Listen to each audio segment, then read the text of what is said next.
Hello, everyone, and welcome back to another episode here at The Damage Report. You may not know, but going on in the background is a race against time.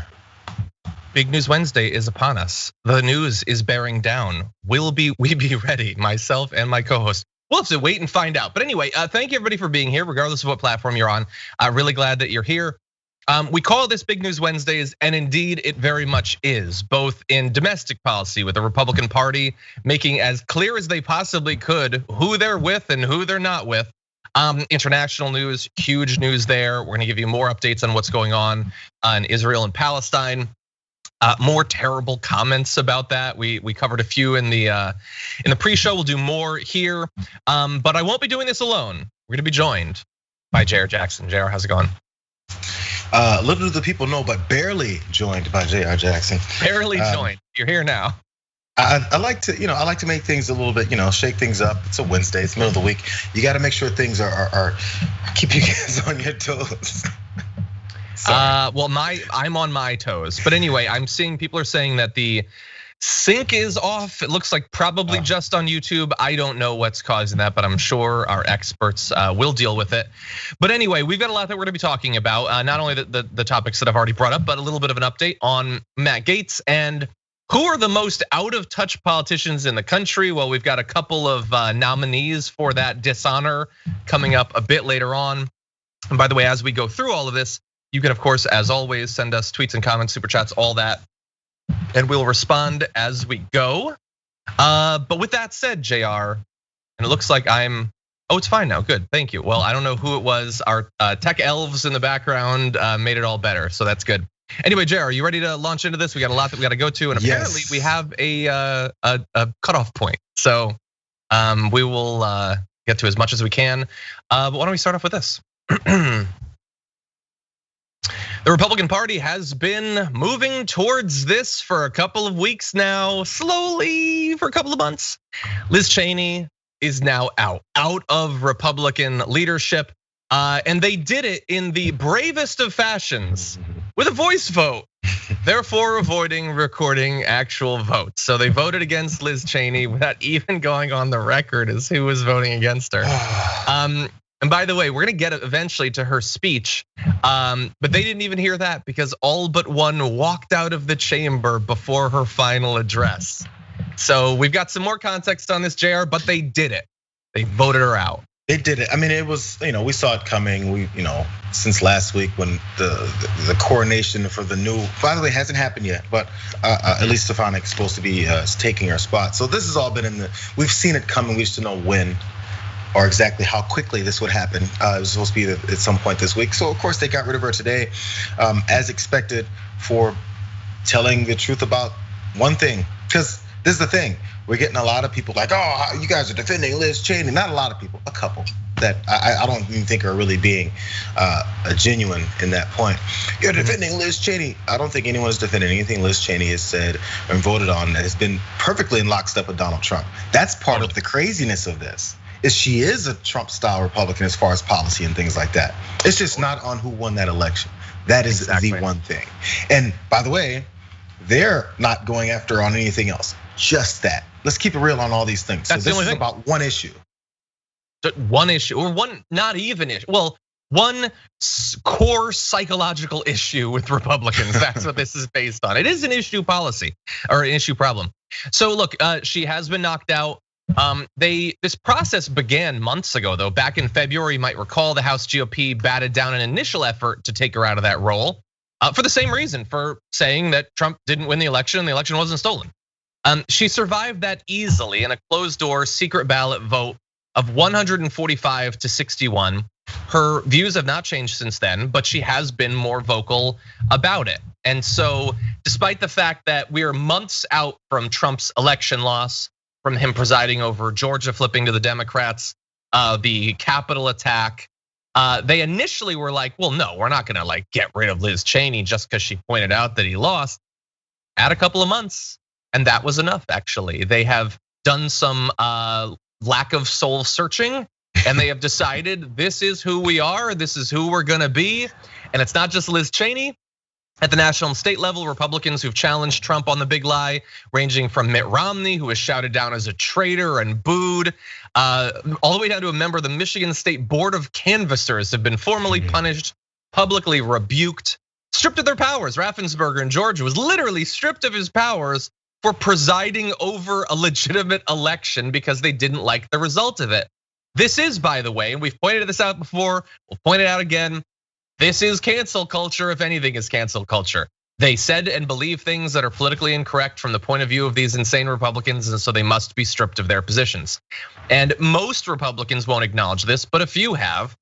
Senator Joni Ernst said, I feel it's okay to go ahead and express what you feel is right to express. And cancel culture is cancel culture no matter how you look at it. Unfortunately, I think there are those that are trying to silence others in the party. And they have, and they will continue to. What Republican, Jayar, would point out that Trump got destroyed in the election? Who would actually say that now? Because they know that they would lose their position. Well, the ones that are ready to retire, and the ones that are preparing to leave, because that's the way it works. You can't, and this isn't nothing but a bigger illustration of that. If you're not on board with telling the lie, you should be ready to leave or be ready to be kicked out. It's just the way it works. Justin Amash did it months ago, last year. He's an independent now, partially, not even necessarily on the, of course, not the election stuff, because he was talking about Trump's lies and things he was doing while he was still in office. It's just the nature of the party. Now, from February, it's just that 2-month difference, 3-month difference now. Of that has been, now there's been time for folks, specifically conservatives, Republicans, to forget somewhat or ease their minds about what happened on January 6th so they feel more comfortable, because February is a little bit too soon. And number two, it's a chance for Donald Trump to jump in and inject his brainless, not even tweets, his brainless statements now about what he thinks should happen and endorse who he wants and talk bad about the people he doesn't want there. So that allows then the minion style Republicans who are only interested in power, which I'm sorry, all politicians are, only interested in power. They're thinking, I need to raise my hand and pick me, pick me, pick me. That's why people like this, I don't know, this canvasser was kicked out. They're hoping Donald Trump catches wind of their insanity and goes, I like that guy too. Oh, I like her too. Yeah. Crazies. We need to shout louder that you're crazy in order to get my attention. And that's all that's been happening ever since. Yeah. Probably less likely to catch wind than pass it, but yeah, he'll be around. But like so much has changed over the last few months. What has Trump been doing? Like, is there renewed proof that Trump is a dynamo that's gonna take the Republican Party back? No, actually the exact opposite of that. And we'll turn to that a little bit later on. But first, Liz Cheney, immediately prior to being booted out of Republican leadership, gave one last speech that none of the people she was trying to convince of their sort of ethical duties to be normal, old school, horrendous Republicans would even hear it, because they walked out of the room. But we're gonna pay attention to a little bit of it. Here is the first section. Today, we face a threat America has never seen before. A former president who provoked a violent attack on this Capitol in an effort to steal the election has resumed his aggressive effort to convince Americans that the election was stolen from him. He risks inciting further violence. Millions of Americans have been misled by the former president. They have heard only his words, but not the truth, as he continues to undermine our democratic process, sowing seeds of doubt about whether democracy really works at all. The election is over. That is the rule of law. That is our constitutional process. Those who refuse to accept the rulings of our courts are at war with the Constitution. Okay, so she is awful and a monster, but she's just stating facts. That's all that she's doing. And yet, because she's stating facts that are inconvenient to them cognitively, they trust the sentient pillow guy way more. The guy who says that like Trump's gonna become president in October or whatever. They trust that BS more than her just saying, by the way, all these judges, Trump judges, they said that there was nothing to what he was saying. Like, and you can't just overturn an election because you don't like it. That's all she's saying right there, Jayar. That's all she's saying, and that's all anyone else has ever said. But those are now Democratic lib talking points. That's that's the line that's being run from people that are from outside groups that are part of this to people that are right within it. The very people who voted her out. That's just the problem. She's too busy throwing out Democratic talking points, which are the election's over, Donald Trump lost, it was not stolen. That's the Democratic talking points now. So now Democratic talking points are also the sky is blue, the water is wet, and the sun is hot. That's Democratic talking points now. And then if you don't, and by the way, I actually threw in the sun is hot. It's actually one of the things Republicans generally don't like to agree with anyway. Hey, by the way, the whole climate change thing is actually a fraud and a hoax and fake. Everything that they don't know that is politically inconvenient for them to accept is just a lie. And move on, kick anyone out that says the opposite. That's just the way that's where we've gotten now. And there's enough people in the country that are buying into it that it allows them to keep pushing it. Yeah, and like the whole country is all like terrified about cancel culture or whatever. Like I find this more worrying, this like the development of these incredibly dogmatic, aspirational, tell me what I want to hear cults. Which like, okay, when it's an entire political party, that's the scariest form, but there's tons of these in the media. People who believe these insane things and just want to hear it over and over again and react like viciously when their bubbles are burst. And that is the Republican base. And because it's the Republican base, it's the Republican party as well. Anybody who wants to remain as a politician, like if you speak out against it now, you're probably gonna be kicked out. By the way, she's kicked out of her position. Like they didn't want to censure Marjorie Greene for saying Pelosi should be shot in the head, among other things. Matt Gaetz, for all of the what's been revealed about him, or at least alleged, doesn't bother them at all. Madison Cawthorn, I mean, he lied about being left to die in his accident. He lied about going to the Naval Academy. He lied about training for the Special Olympics. All these lies. Oh, and then also all the sexual harassment allegations. No, that doesn't bother them at all. But Liz Cheney said Biden won. Biden's in the White House. Like it seems like a not that inconsequential of a lie from your point of view when Biden is definitely president. But anyway, Liz Cheney continued in her final remarks as a member of Republican leadership. Let's take a look at that now. Our duty is clear. Every one of us who has sworn the oath must act to prevent the unraveling of our democracy. This is not about policy. This is not about partisanship. This is about our duty as Americans. Remaining silent and ignoring the lie emboldens the liar. I will not participate in that. I will not sit back and watch in silence while others lead our party down a path that abandons the rule of law and joins the former president's crusade to undermine our democracy. We must speak the truth. Our election was not stolen, and America has not failed. I mean, America, first and foremost, but I take your general point, Liz Cheney. Jayar, what do you think? Well, yeah, okay. So she's gonna get. I'm not sure what's next for her, honestly. So the point is, we have to tell the truth, but sadly, so this is where I'm tilting the other way. This is the natural result of decades and decades of what we see as normal Republican Party lies. So if you've conditioned your followers and your voters to believe all the things that you say that they've always lied about, from the economy to society to who's siphoning the money, all these types of things, to who's getting the tax breaks, to where the jobs are coming from, all that stuff that they've been lying about, from terrorism to all that stuff, that leads to a more and more insane version of a new lie. So when we got to this large enough lie that the election was stolen, when it's 100% obvious that it was not, honestly, folks like Liz Cheney shouldn't be too surprised. You've been on board with them pushing these lies about everything else, completely flipping reality on its head about everything else. And then we get to this, and you can't really be surprised that the folks that you've been lying to and convincing that reality isn't really it are suddenly buying the biggest one of yet. Yeah. Who knows what's next? It can only get bigger because now enough people are not pushing back on it. Maybe you have like 25% of the party pushing back on it. It's not enough. It's just not enough. And you've been a part of building up to this point now. So totally. And I don't expect this to happen, but it should at least be mentioned. Hey, we've been lying for decades, and look where we are now. I kind of regret that I took part in it because now I'm getting kicked out of my leadership position for finally standing up to the first lie. Yep. Yeah, you're totally right. She is not acknowledging, as far as I've seen, any of her own issues, obviously, which is worth noting. You're right. They've trained their base to believe ever increasingly convenient lies. But then also there's the layer of like she's doing this speech that I guess is like, it appeals to me. It's like truth matters, reality matters. We should believe things that are true. Yeah, I agree with that.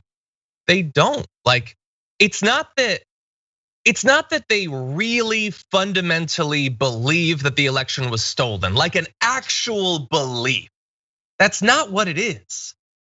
They want Trump to be president and they don't care. Like, she's trying to convince them that, wait, hold up. This is bad for democracy and we have an ethical commitment to our democracy.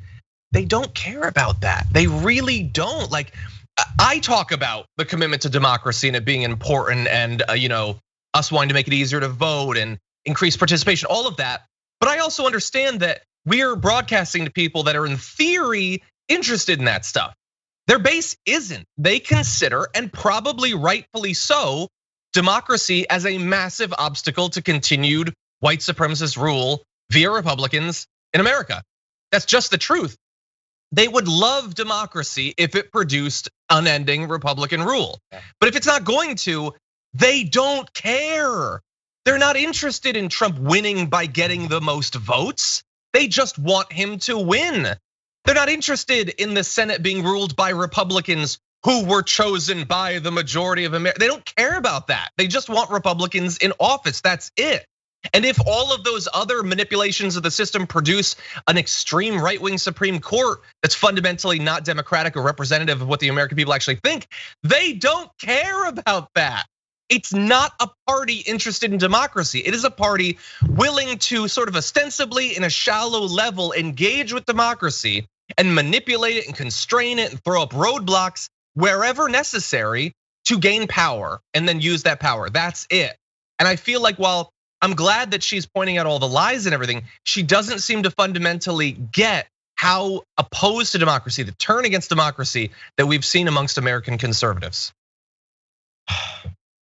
I don't know how, well, I wonder if she's seen it. That's really the only, well, maybe, okay. They don't necessarily see it, but they also didn't expect it to get to this point. Somehow, there's always a surprise moment for these folks who are the closest to all of these talking points and these lies go, and they go, I have no idea how we got here. And I think they genuinely wonder how we got here. And they think they're just playing games. These politicians, they understand the power they have, then they don't understand the power they have somehow. They're like, we're pushing the narrative and we're pushing American people to be in a certain place and enacting policies that destroy the country. But then once the country's on the brink of destruction, as we saw on January 6th, they're like, oh my God, how could this happen? You know who else said that? Kevin McCarthy, who's now kissing Trump's ass all over again. So that's who said the same thing that Liz Cheney said after January 6th. Let's not forget that part, because he wants us to, because that's the way these things work. You just flow with the wind of it, and now the wind happens to be Trump's wind that they're caught up in the back of, that they're enjoying. We need to talk about a relatively new show called the Republic, or UNFTR. As a Young Turks fan, you already know that the government, the media, and corporations are constantly peddling lies that serve the interests of the rich and powerful. But now there's a podcast dedicated to unraveling those lies, debunking the conventional wisdom. In each episode of the Republic, or UNFTR, the host delves into a different historical episode or topic that's generally misunderstood or purposely obfuscated by the so-called powers that be, featuring in-depth research, razor-sharp commentary, and just the right amount of vulgarity. The UNFTR podcast takes a sledgehammer to what you thought you knew about some of the nation's most sacred historical cows. But don't just take my word for it. The New York Times described UNFTR as consistently compelling and educational, aiming to challenge conventional wisdom and upend the historical narratives that were taught in school. For as the great philosopher Yoda once put it, you must unlearn what you have learned. And that's true whether you're in Jedi training or you're uprooting and exposing all the propaganda and disinformation you've been fed over the course of your lifetime.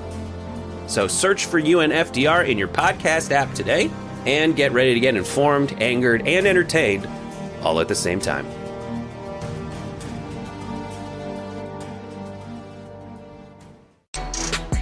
Donald Trump is the champion. Not politically, he lost so much, but he is the leader of the out of power and probably likely to stay that way, the Republican Party, because Liz Cheney has been voted out. And he is ready to declare victory.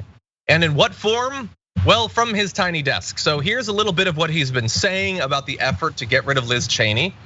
He said, the Republicans in the House of Representatives have a great opportunity today to rid themselves of a poor leader, a major Democrat talking point, a warmonger, and a person with absolutely no personality or heart. As a representative of the great state of Wyoming, Liz Cheney is bad for our country and bad for herself. What does that mean? What does that mean? Why's she bad for herself? Almost everyone in the Republican Party, including 90% of Wyoming, looks forward to her ouster, and that includes me. Oh, well, thank you for clarifying that. I thought you were her biggest fan up until then. But yeah, she's bad for herself. She's also a bitter, horrible human being. I watched her yesterday and realized how bad she is for the Republican Party. She has no personality or anything good having to do with politics or our country. So he realized yesterday bad. He liked her up until then, I guess. You got like 180 characters and you can't put together a couple of rational thoughts. Well, I liked her on Monday, Tuesday morning, still good. Around noonish, ooh, no personality, no heart. You're bad for yourself. You're basic. I don't know how anyone reads this and goes, yeah, like, man, boy, can you? There's a reason why people always point out who wrote the tweets and who wrote what speech versus who didn't. It's always glaringly obvious whenever he is. It always leads to a point where you're like, what? And then you get back on track and you go, wait, where were we again? Oh, that's another dumb point. Wait, what does that word mean? It's always something where you're looking for reasons why he went this route. And then after writing it, press that send button. Yeah. Man. Dude, he is basically just a ball of filet-o-fish and projection. And here it's really heavy on the projection because she's bitter and horrible. Dude, you're so bitter. You're so bitter. And like, it's not the worst thing in the world. Lots of people are bitter. I'm increasingly bitter, but you're definitely bitter about how much of a loser you've been recently. So to attack her is bitter, come on. Now, that said, he's declaring victory. There are some others who are declaring victory, although not always in a way that reflects well on them. So you had Madison Cawthorn did that na thing in like a long tweet in what I assume he thought was like cool. It wasn't. But even that wasn't the worst. So Jake Sherman had tweeted, news, Cheney removed from her post by voice vote, to which Matt Rosendale, Republican representative, put up the mission accomplished image. I'm sorry, Matt Rosendale is not. He's a Republican. He voted to get rid of her. Bro, I didn't look deep into Matt Rosendale at all. And I said, oh, look at this lib talking trash about what they just did. I'm fairly certain I looked it up. No, he's, we're gonna confirm representing state of, no, he's a Republican. Yeah, no. He put the mission accomplished thing because he's like, yeah, remember when we accomplished our mission and everything went well and it wasn't a disaster for us or our party at all. Do you not? That mission accomplished thing is a meme because of how much of a self-own it was. And also an own of our country, unfortunately. And there, as it turns out, it was bad for everyone. What an idiot! What an idiot! Oh my God! No, I'm trying. This whole time I've been trying to think of a worse self-owned tweet you could have. I was trying to think of every other meme or GIF that he could have posted that would have been worse. That's more ironic. That's more of an Onion article would have posted or something about, or just just one of those elitist libs that like to talk about this, always attacking us for no reason. That's what everyone else would tweet. This is a part of the pushback. This is like a thing on the right though, because there are a couple of other examples of this. So was it Brad Parscale? He called their operation the Death Star, which notably was destroyed several times and then the campaign lost. So that's weird. Or the time that they put together that video from Marvel where Trump was Thanos, like immediately before losing. But they think that it's like clever. It's like, yeah, we're gonna put that up there, and then they're gonna like say that we're wrong, but that's us owning them. It's like they never Why not watched. just be clever? They never watched the end of the movie. I mean, Yes. They also. It's Or the why end of they're the also war. still Confederates. You lost. It's why they're also still Nazis. The Nazis were the worst people in history, in the general broad sense of everyone in the world. But you still call yourself Nazis and Confederates. You guys were the worst. Now apparently mission accomplished is a positive thing when we went into Iraq and weren't supposed to. Had nothing to do with it. But that's the Republican Party. Accept all of the worst things you do because that's just who you are. And if you don't accept it, get the hell out. If you don't, I'm sorry, the last thing is you lost, you're a Confederate, you lost, you're Nazis, and you lost because you're Donald Trump. 3 of the biggest losers you're backing and coordinating your entire political principles behind. Backing a loser, cool strategy. Actually, we have a little bit more on that, so I'm glad that you transitioned to that. The Republican Party has chosen Trump over Cheney, or Trump over the truth. Cheney isn't really important, but she's a stand-in for acknowledging their issues and potentially growing. And here is the issue with that strategy. It's not just that Trump is awful or whatever, they're fine with that. It's that electorally, it seems like a pretty dicey decision for their party to have made. And I want to turn you to a little bit of their own internal polling as evidence for that, and the uncomfortable sensation that they seem to get. They're not saying it, but it's pretty clear. So apparently, this is back in April, when staff from the NRCC rose at this meeting to explain the party's latest polling in core battleground districts. They left out a key finding about Trump's weakness, declining to divulge the information even when directly questioned about Trump's support by a member of Congress. Here's what that information was that they did not bring up. Trump's unfavorable ratings were 15 points higher than his favorable ones in core battleground districts. Nearly twice as many voters had a strongly unfavorable view of the former president as had a strongly favorable one. So Liz Cheney, this is one of the things that apparently scared her, according to her. She said that she was alarmed in part because Republican campaign officials had also left out how bad Trump was polling back in a March retreat for ranking committee chairs. Both instances, she concluded, demonstrated that party leadership was willing to hide information from their own members to avoid the truth about Trump and the possible damage he could do to Republican House members. So it is possible that he's polling really bad, but that's still better than whatever else we have, maybe.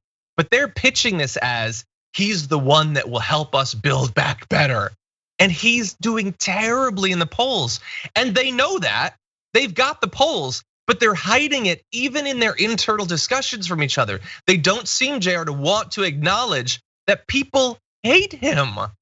That's leadership. That's a Republican leadership. That's what they want. They want Republican leadership that will follow him to the ends of the earth and not look at the reality in front of themselves. They have to be children. This is how cults, this is how minions work. You can't have your own voice. You can't see the obvious right in front of you and point it out, or else you are not a part of this. They keep saying Liz Cheney is not a leadership type of person because she continues to say things that are out of step with the rest of the party. The rest of the party just told you that they don't like, well, the people who you're supposed to listen to in the party, told you they don't like Donald Trump. You ignore that fact and then go with this leadership position of continuing to follow the guy that no one likes. And you still think this is a winning strategy. Hey, Republicans before Trump got in office said all these correct things, like Lindsey Graham. If we accept Donald Trump and ingest him into our party like this, it will be the end of us. He said that because no one likes him. They knew that, but now that he won, that eliminates everything. Now that he won once, that eliminates everything for the rest of time. Follow him to the ends of the earth. I don't care what the people say. I don't care that he just lost an election. Let's keep saying he won it. Yep. Okay, there are 2 more little tiny aspects of this I want to make sure that we cover. So Liz Cheney has been booted out of Republican leadership. So who's going to replace her? Well, the obvious answer seems to be the person who's been talked about for a couple of weeks while they've been prepping for this, and that is Elise Stefanik. Now, she has now made her formal bid to replace Cheney as the House GOP's number 3 leader. So she's going whole hog for that thing. Now, bear in mind, in the past, she used to be really critical of Donald Trump, pointing out that he was misogynistic, xenophobic, all that bad stuff. And then she decided, oh wait, I want a career. And so she changed, which makes her a good Republican. Just change in whatever way is necessary for Donald Trump on any given day. But is she actually going to be the leader? Because there are a couple of signs, crazy signs from crazy people that others might be trying to challenge her for that. So I saw this tweet from, and I apologize in advance, Marjorie Greene, who said, I voted a second time to remove Liz Cheney as the chair of the GOP. And I stand alongside 74 million plus, at least they're saying 74 now. They're no longer saying 75, thankfully. Trump supporters in opposing Cheney's Trump derangement syndrome. Hold on, let's pause for 1 second there. Because Jayar, Cheney's the one who is deranged when it comes to Trump. Not that an entire political party has been stopped in its tracks by a need to bow down and agree to whatever lie Trump says or be booted from the party. Cheney's got derangement syndrome. That's pretty good. People say Republicans can't be funny, but I'll let you finish that tweet. Sure, okay. I've also asked GOP leader to delay the replacement vote. There should be choices, not predetermination. Ooh, drums. So predetermination obviously means Stefanik, because she was the one that everyone's talking about. So Jayar, what is she hinting at there? She's hinting at, hey, Donald. I'm not Donald. Hey, Kevin McCarthy. I'm the Trump that's in the House now. I should replace her. Can't you see? Trump loves me. It'll help you get the leadership position. That's because that's obviously all that Kevin McCarthy is vying for. That's why he did the whole switch, ran out to Mar-a-Lago, kissed the ring, and came back and started preaching a different story. So now that that's happened, Marjorie Taylor Greene is like, wait a second, you let me off the hook for all the horrible things I was doing. Backed me, stood up behind me after you wanted to say I'm a horrible human being. Let's finish this off. I thought we had a partnership, bro. That's all she's saying. Because listen, once you get a bunch of thieves that just robbed the bank and they get into the hideout and they spill all the money on the table, I think one of them is gonna be like trying to sneak a couple extra $100 bills in his pocket as you guys start to divide it. That's what thieves do. Thieves don't care about other thieves. They're just trying to get their money. And that's what Marjorie Taylor Greene is looking to do right now. And look, obviously it seems like, well, choosing the wild card of the crew as your leader is crazy because first of all, she has no seniority, she has no experience. She literally isn't allowed in committee rooms. Like she cannot work effectively. But that does mean she has a lot of time to campaign for the position, I suppose, because she literally can't work. They're not in power and she can't go in the committee room. So why would you choose her? Except that she's very loyal to Trump. Trump seems to like her, and she is the future of the Republican Party. Let's keep it real. It is as crazy as she is, and maybe crazier. Maybe it'll be crazier than Marjorie Greene.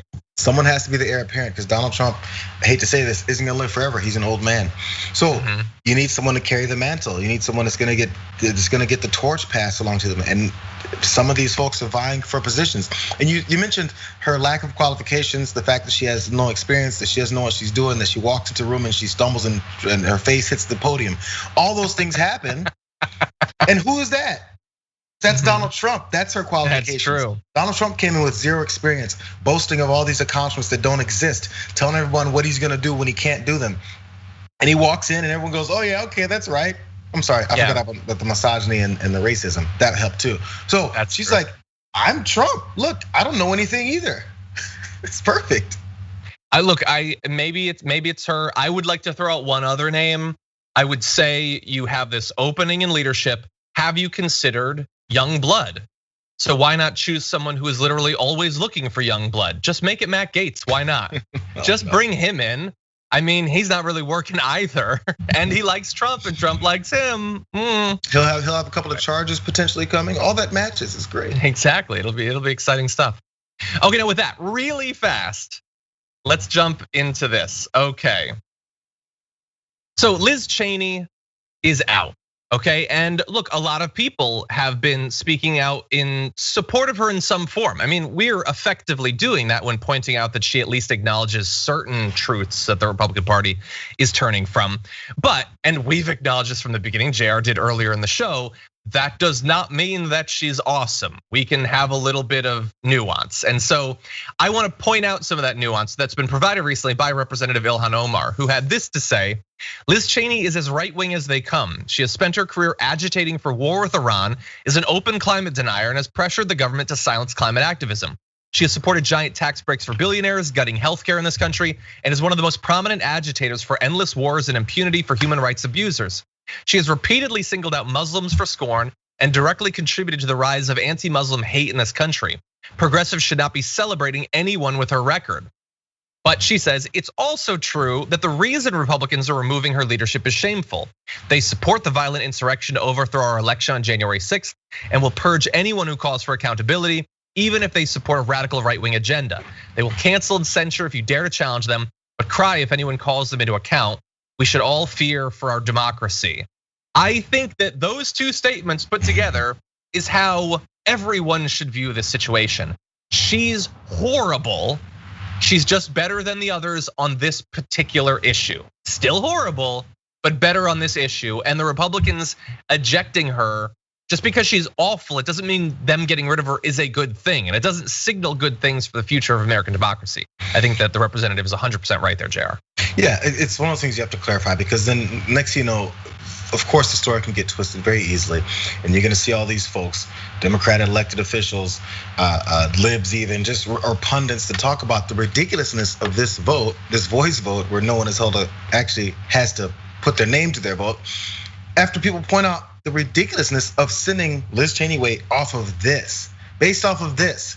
So this clarification has to be made, because you know they're gonna be like, oh, now look at the support that Liz Cheney's getting from libs all over the country.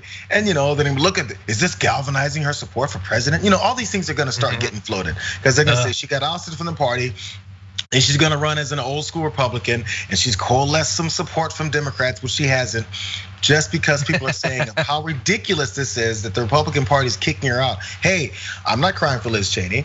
Like I said earlier, she's part of the party that helped develop this entire narrative that upside down is the right side up. That's just the way they've always done, and she's been a part of that. So she's a victim of her own doing. It's just, we can still point out how ridiculous it is that they've gone this route based off of this specific thing about the election everyone watched. Totally. It just wasn't what it was. Exactly. And I think generally that context has mostly been there. There's this idea that tons of people are like, she's the best. I haven't really seen that. Maybe it exists. And to be fair, I don't really watch the mainstream media. That is one area, by the way, that I will agree with Trump's recent scrawlings at his tiny desk, is that he said about Liz Cheney, I look forward to her being a contributor at CNN or MSDNC. And he's not necessarily wrong. Like, exactly, actually. He sucks. Not necessarily wrong there. And by the way, wrong on everything now, else. If I worked with Liz Cheney, I would tell her, start reaching out to those Democrats that are talking about how bad it was, what happened to you. Because I'm telling you, man, these establishment Democrats, some of them aren't that far off from like the moderate Republicans. Got to be honest. Look, Adam Kinzinger is gonna benefit from this. Adam Kinzinger is going off about all this. He's going after Matt Gaetz. He's going after Donald Trump. He's going after the leadership. He's going after everybody, and he's saying it with no uncertain terms. And I don't know if he said he's not running again, or if that the normal thing that happens to Republicans when they speak out. But he's going to benefit from this as well. And that's one of those things. If you want to, try it. It's just people who see the whole picture like we do aren't going to go for it. But you can try. Exactly. We want to keep you updated on what's going on in Israel-Palestine. It has gotten even worse, as predicted, but man, we really hope that we could avoid some of this. The death toll in Gaza has risen to 48 Palestinians, including 14 children and 3 women, according to their health ministry. More than 300 people have been wounded, including 86 children and 39 women. And wounded can mean some really bad stuff. That's so many children in those two categories. Now, additionally, 6 Israelis, including a soldier, 3 women and a child, were killed, and dozens of people were wounded. So the violence has continued incredibly disproportionately, surprising literally no one. But additionally, the form of the violence, the sorts of buildings that have been targeted, has thankfully generated a lot of international discussion about these tactics. Not new tactics, by the way. In past sets of airstrikes in Gaza, we've seen things like this, but I want to talk about one particular instance. This is a high-rise apartment building in densely populated Gaza City that was destroyed intentionally. It was specifically targeted, and I believe we have some footage of it actually happening.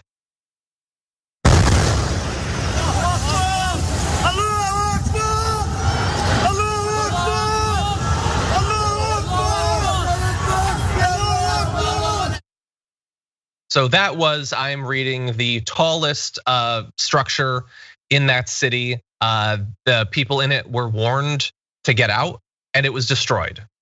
Why? It was the tall structure in the city. And it really sends a signal. It really sends a message to the people there that you can destroy it and probably get away without any consequences whatsoever. The structure, by the way, housed residential apartments, medical production companies, and a dental clinic. There's no immediate word of casualties. Within 15 minutes of its destruction, the armed resistance wing of Islamic Jihad announced it would retaliate with rockets aimed at Tel Aviv. Hamas said it fired more than 130 into Israel after the attack. Indiscriminate rocket attacks against civilian areas are also considered war crimes under international law, and more discriminate or indiscriminate, I should say. We don't know who might have been injured or killed as a result of that. But we do know a little bit about the view inside of some of the power structures in Israel of the destroying of that particular building. This is a meme that was posted by IDF Online, and the translation is before and after. So a lot of people suffering in the area, a lot of people just devastated by what they're seeing internationally, but some people are having fun with it, Jayar. Some people enjoy what's happening. It's always going to be that way. So obviously these types of conflicts are as old as anyone can remember, right? And we get new versions of them however many years or months in between each of them. But to this level, apparently has been this big, or this potentially is where it could go since since what, 2014, I believe they said. But it's hard because we know the same thing is going to be said over and over and over again. And many folks on no matter which part of this knows that, especially us over here, aren't looking at this and seeing exactly what's happening and how it's happening, when it's happening, what triggered it, and which folks got shoved out this time, and then what their circumstance was, and then what their immediate response was, and if these rockets coming over from Gaza then were in response to, and in what way and what targets they hit. But the one thing we always do know after all of this is happening and these devastating attacks on both sides, there's one side that is devastatingly way more power and weaponry than another. And that's just one of those things that needs to be pointed out. So when people are getting killed and we always see the casualties and injuries are way larger on one side, you don't have to wonder why. You don't have to excuse the fact that children are being murdered or even try to insinuate that those are inaccurate accounts, which of course are, whose spokesperson was that said that yesterday, decided to try to deny the fact that children are being killed here because that would look bad. This is all looking like a bad PR thing right now. And that's what they're concerned about, more than they're concerned about people being killed and what they're being killed over. And potentially how you can stop it. The only thing that's ever said is, oh, well, you know what they're doing? They got civilians and they got rockets and they got military equipment inside these buildings. So you bomb the whole thing, and then we're supposed to just say that's okay. Yep. And then also believe it, by the way. Yeah, I don't even know if in this particular case that was asserted, whether it was true or not. I don't even believe that they were asserting that about the building. They're just destroying buildings. They're and it's not new, but they're doing it. And sometimes you're right. Sorry, what's that? One spokesman went on from the Israeli side, went on MSNBC and had a discussion about it, and he claimed the same thing. Thing is, I predicted he was going to say that. That's how much it's said in the previous. I was like, well, they're going to say that there's some machinery inside of these buildings. We had to take it down, and they're hiding behind women and children. So if they're hiding behind women and children, do you shoot the women and children in the face? Is that the policy? Is that the policy that America agrees with? I mean, maybe it is. As of right now, maybe it is.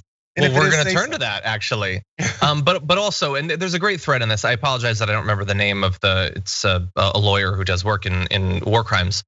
They make these vague assertions of Hamas or other groups using human shields. That is actually a very specific thing that they're asserting. When you take hostages, you put them near their forces so that they can't be targeted. The fighters being in an urban area is not taking human shields. That's not what that is at all. When you cram people in a very small area, thus necessitating that if there is violence, it will be near civilians, that does not mean that you can just bomb whatever you want. That's actually not at all what that means. Anyway, you were talking about what we will do, what we will push for, so we have a little bit on that. Will the violence against Palestine stop? Well, the signs as of right now are not looking good. Israel's Channel 12 said Egyptian mediators were trying to broker a ceasefire agreement. However, Benny Gantz, Israel's defense minister, said military operations would continue, quote, Israel is not preparing for a ceasefire. There is currently no end date for the operation. Only when we achieve complete quiet can we talk about calm. We will not listen to moral preaching against our duty to protect the citizens of Israel. Yes, citizens of Israel were very much threatened by the presence of that residential tower. And achieving complete quiet, maybe that doesn't send a shiver rising up your spine, but for me, it very much does. It's gonna be hard to have quiet when you're bombing the area, but it just means we can do whatever we want. Why would they stop? It's because this is not an actual clash, it's not an actual war. They use the terminology of war. War is between two militaries. That's not what's happening here. They can do this as much as they want. It's popular for some people domestically. It's supported internationally by your allied governments. It comes at very little cost to you. Why would they stop? Because of concerns about civilians dying? That would be great. I would love to believe that that's the truth, but there's no evidence of that. Look at this. A spokesperson for the Israeli army, Jonathan Conricus, says he expected the fighting to intensify. Asked about a possible ceasefire, he said, I don't think my commanders are aware or particularly interested. Why wouldn't they be? They've got the planes, they've got the missiles and the bombs. There's literally no danger to their planes. There's literally no weapons there that could threaten the military equipment that is targeting them. So just use it. Just bomb, just send the missiles. Why would they stop, Jayar? And since there's no pressure from the US, why would they? Yep. You can't brag about your military power like we do. Brag about what you can, how much you can decimate your opponent like we do, which Israel does as well because they're supported by us. So you can't brag about all that stuff and then talk about how much under threat and everything that you are. Sure, yeah, some of these bombs have killed and injured Israelis. No, I'm not denying that. But when you point out how much stronger you are than another group because of your weaponry that's backed by the largest, most powerful military in the world, it's hard to come out as the victim side of it. America can't go into a war. We can't go over to Iraq and Afghanistan and fight all these wars and then go, oh my God, they're firing at us. That's what it is. And if you're looking for silence before you stop firing, that means you expect to then kill their innocent civilians and then expect them just to sit there and accept it. You just said you don't accept the fact that they're firing bombs and killing some of your innocent civilians. If you don't like that and you're responding with this, the only reason you expect them not to respond the same way is because you don't feel that you're on even footing. You don't feel they're the same humans that you are. You feel that when you kill their children, they won't cry. They won't get upset, that they won't think their life is over and they don't care anymore. You feel like if that's the scenario we've created now, it's a blaring fact that you think they're less than human and that they don't deserve the same human rights that you deserve. It's baked into that if both sides are getting folks killed, but only one side gets to retaliate, what's the difference between each side? Yeah, and so as we do the show, many people know I read the comments. So I read a comment, I'm not gonna say the individual's name, but the person said, we have our own problems, let them work it out. Well, there's a fundamental disagreement between us apparently, and it is the definition of we. Because I believe that this is very much about we, and we are dying in Palestine right now. We are being wiped out. Humans are we. And no, we're not gonna let them just work it out, especially when we as Americans have been contributing to this. Our tax dollars go towards buying weapons and military technology for Israel. And that's been happening for literally decades. It continues now. It was continuing under Trump, it's continuing under Biden. We're buying the weapons that are being used there. And we, Americans, are stopping anything from being done diplomatically. So let's turn now to that. The United States is delaying United Nations Security Council efforts to issue a public statement on escalating tensions between Israel and the Palestinians because it could be harmful to behind the scenes efforts to end the violence, according to diplomats and a source familiar with the US strategy.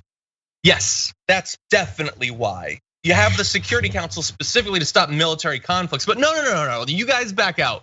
We got this behind the scenes. I thought Jared Kushner fixed all this stuff, didn't he? Anyway, before a further upsurge of violence, the 15-member Security Council began discussions on a draft statement that would express concern about the clashes and I hate that word, and the potential evictions, call on Israel to cease Jewish settlement activities, demolitions and evictions, and urge general restraint. Such statements have to be agreed by consensus, but diplomats said the United Nations, a close ally of Israel, told council counterparts that the body should not issue a statement at the moment. So when you get into what was actually going to be in the statement, you understand why the US government had a bit more of a problem with it. It's not that it's undermining behind the scenes discussions, it's that it's pointing out the things that are leading to violence and the various forms of oppression that are being waged on the Palestinian people. And the US has always stopped those sorts of statements in the UN and in the Security Council. This is not new. This is not about diplomacy. This is about protecting the Israeli government's particular actions from international condemnation. So what is the reason behind this absolute and undying, even disingenuous support for everything that these Israeli forces have been doing, John? I mean, it's complicated. There's a lot of different things. It's domestic lobbying. It's a feeling of ideological similarity between the US and Israel. It's the inertia that comes from having been allies for literally decades. It's a belief that there's some sort of geopolitical benefit to maintaining a strong relationship with Israel.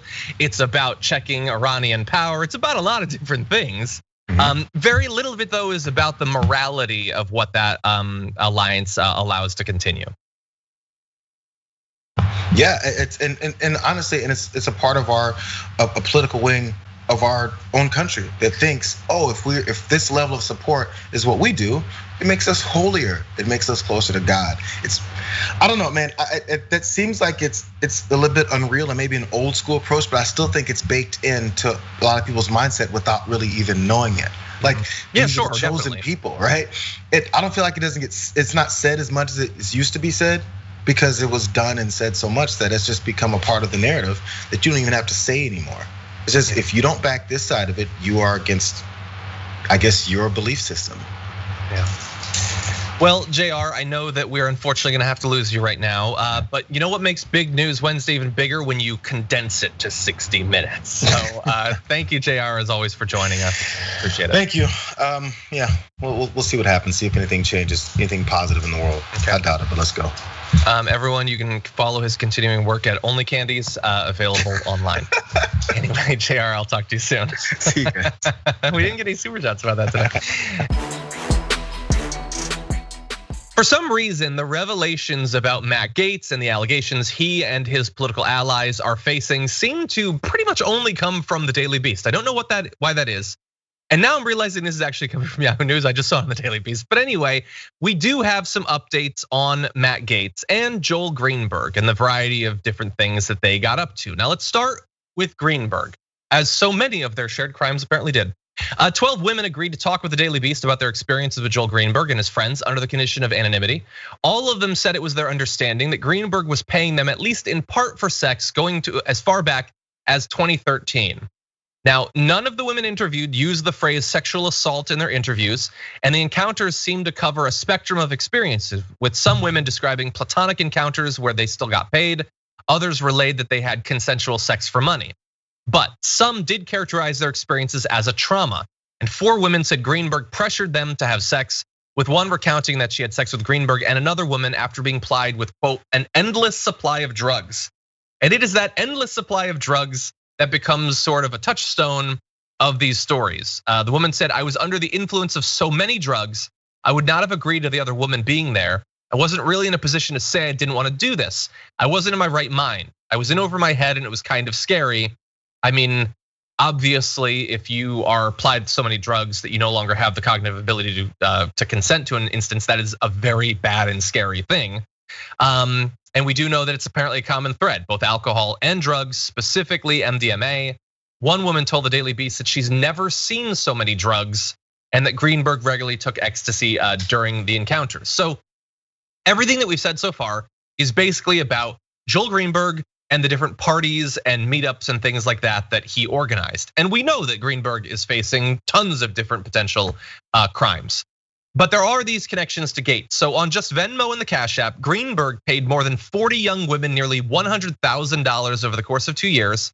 The Daily Beast was able to connect a number of those women to Gaetz through Venmo, social media, or mutual friends. but none of those women agreed to interview. So we don't have direct information from those women.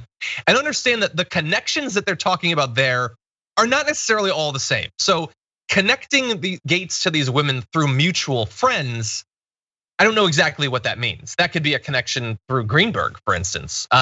Connecting through Venmo, that seems potentially more damning, more direct, more likely to represent some form of paid sexual trafficking and all of that stuff. Now, in terms of the effort to get direct information from these women, one woman whom Greenberg paid more than $7,000 asked a reporter twice for money in exchange for information, writing in one text, "Pay me or GTFO," which is at least direct. The woman was listed as a friend of Gaetz on Venmo, but that connection ended after the reporter contacted her. And you can read into that whatever you want. But they were connected through Venmo, which is an area we know from past Daily Beast reporting is a way that Gaetz funneled money to Greenberg and the money went to the women. Whether that directly is payment for sex, whether with someone that is of age or not, we'll have to see. Now, a little bit more information. Of the two women who said that they never felt pressure to take drugs or drink alcohol, one, who was a few years older than most of the other women, described a brief sugar daddy relationship with Greenberg. She recalled that Greenberg paid for expensive dinners and bumped her flights up to first class. The affair ended, she said, after an alcohol and drug-fueled party with several men and young women at a house belonging to a couple that is friends with Greenberg and Gaetz, which again, trying to be as fair as possible. That by itself does not mean that Gaetz was involved with this particular woman or literally anything, but there is sort of an environment going on. That woman said of that particular party, as the party stretched into the early morning hours, she said it became clear that it was leading to group sex. She said she left shortly after one of the homeowners offered her the morning after pill from a cabinet full of Plan B. You know, those cabinets full of Plan B that everyone has in their house. That woman, along with several others, said Greenberg had floated her a job offer. So again, some of these connections are quite direct. The stuff on Venmo seems quite direct. The things that Greenberg has said, to the extent that he can be trusted, is quite direct about what Gaetz has done. The rest is a little bit more circumstantial, and it just creates a context where we can believe that Gaetz potentially was longtime friends and hanging out with a guy like Greenberg, but never at any of these parties and didn't know about any of the crimes and certainly never took part in them. That is a weird hypothetical that could potentially be true, but it doesn't look great. And over time, every couple of weeks, the Daily Beast comes out with a little bit more information. I am assuming at some point that some of the women that have been alleged to have been directly had sex with the congressman will comment.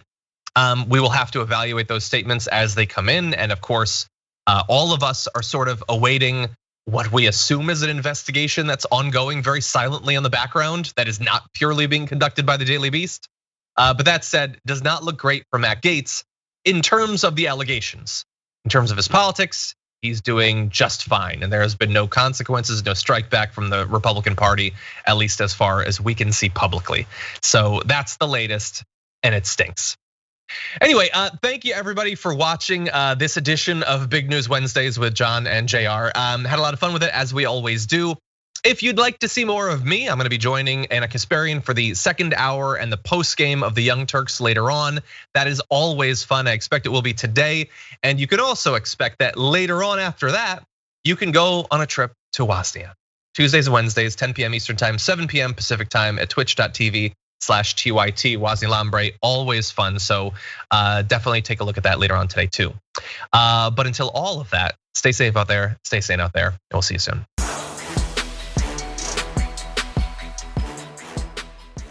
Thanks for listening to the full episode of The Damage Report. Support our work, listen ad-free, access members-only bonus content, and more by subscribing to Apple Podcasts at apple.co/TYT. I'm your host, John Adarola. I'll see you soon.